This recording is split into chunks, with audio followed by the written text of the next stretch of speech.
Which couples are doomed? Hey guys, my name is Paul, welcome to my channel. We've seen a lot of 90-day fiancé spoilers and some fights during this. Again, for better or for worse. We're not saying that they could never break up, or that theirs is the healthiest relationship. It isn't. But we're not talking toxicity, but relationship longevity. Libby and Andrei could split tomorrow, but they would be the most surprising of the bunch if they did so. Jenny Slatin and Sumit Singh married each other in 2021, finally. But they have actually been in this relationship for about a decade. Jenny first arrived in India and deflowered Sumit about, 8 or 9 years ago. And they've been together, in one sense or another, over the many years that have followed. Of course, Jenny and Sumit have weathered numerous issues since then. Starting with Sumit catfishing her, them living continents apart, and Sumit's secret arranged marriage. The biggest issue has of course been Sumit's toxic family, who want to control him. More recently, we have seen them address more mundane issues. What lifestyle to enjoy together? How many days a week Sumit should work? Even questions of where to live. If a brand new couple had disagreements like this, we'd be crying doom and gloom for them. But after a decade? After all that they've experienced together? Jenny and Sumit are likely to find a way to make it work. They really love each other. Both have made tremendous sacrifices for this marriage to happen. Bilal Haziz and Sheeta Sween have been a couple for a few years. They got together very quickly after meeting in person. They married spiritually first before tying the knot legally, in visa terms. Both enjoy pranks big and small. They both have some fixations on cleanliness, in very different parts of their lives. And they both share their faith, Islam. Of course, Bilal has major issues when it comes to communication issues. Starting with his tendency to change the subject or just manipulate Sheeta if she's talking about something that he doesn't like. He tends to speak in a condescending manner, lecturing Sheeta. He also polices her language, not wanting her to call it lecturing. That does not change reality. And of course, Bilal's manipulations and control issues extend well beyond that. The dilapidated house prank, his colorless void of a home. Finally, Bilal seems unwilling to give Sheeta a no to having a kid or to starting her yoga business. He just says non-committal things and changes the subject. Not helpful. So why are we and other fans ranking them so highly, relatively, when it comes to their odds of staying together? Neither of them seem like they're willing to divorce. Not just now, anyway. Maybe, if or when Bilal breaks his promises, Sheeta will split. As long as he keeps dragging his heels instead of making a full stop, Sheeta will just keep going. Strictly speaking, Jovi Dufresne and Yara Zaya seem to be in a better place than Bilal and Sheeta's marriage. They've been together longer. They already have a child. And even though they have their very real ups and downs, they love each other and enjoy each other's company. In fact, if it weren't for some very recent disagreements on Season 7, we'd have ranked their odds higher on the list. War changes people. We don't just mean for soldiers and survivors, but everyone. Yara is watching her homeland as ruthless invaders ravage cities and towns.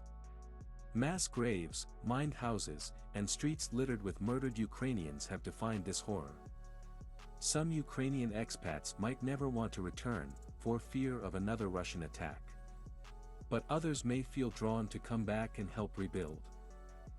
Click on the bell icon to stay up to date on my new videos. Yara, at least, misses her family. And she wants to help those who are refugees. But even if Yara loves her mom and would love to have her as a full-time nanny for Mila, Yara knows that living in the US gives her, and frankly, we're not sure that a move to Prague, or wherever, would be a deal-breaker for Jovi and Yara. It might cause tension, but a divorce? Ultimately, Jovi and Yara love each other. Love alone is not enough, but they can make this marriage work if they want to. And they do want to. Kimberly Menzies and Usman Sojaboy Tumar are a far cry from Jovi and Yara's marital level. They're not even married. They're barely engaged. In fact, on season 7, they only just received permission from Usman's mom to marry. Under certain conditions. Also, they have issues. Usman divorced his previous older white American wife. Kimberly is a far cry from Lisa Ham, thankfully, but it's not off the table. Even if they do marry. Then come the constant fights and hurt feelings. Anyone can go through a rough patch. But we have yet to see these two not having such a patch. The average couple throws 0 drinks on each other, ever, in their lives. These two are already outliers, and we cannot blame all of that on reality TV. But somehow, this relationship is valuable enough to both of them that they haven't broken up yet. Kimberly claims that she's open to a second wife. Only time will tell if that's true. Fans have suspicions about Usman's intentions, but a growing percentage of viewers just want to see Kimberly happy. Maybe she's winning us over. Maybe her son is just a hottie so people want his mom to be happy. But Usman could be the key to Kimberly's happiness. Angela Deem is, simply put, one of the worst people to ever appear on the 90-Day Fiance franchise. Oh, she's polarizing, she's controversial, and she makes headlines. She's great for ratings. But she is a demonstrably horrible person.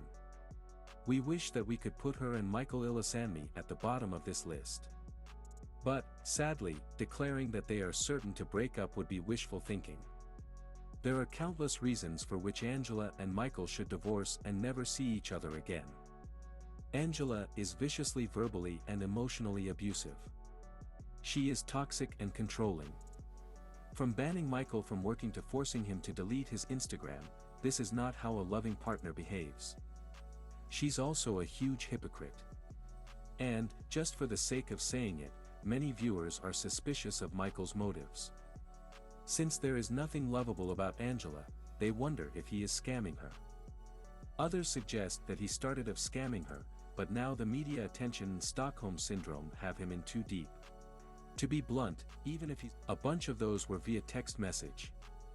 Fans have heard Ed's cruel voicemails and seen how he treats her on screen. Yet the same manipulation tactics that he employs during relationships also manage to win Liz back. Time and time again. It's sad. Their odds of splitting again are pretty high. That's great. Ideally before the wedding, but hey, even after can work out. Sadly, the odds that they will get back together again after are alarmingly high. Ed is a disaster and an awful person who likes to pretend that he's better than he is. Poor Liz is just a disaster. She has friends who love and care about her, perhaps one of them will help her leave the next time that Ed flips out and kicks her out.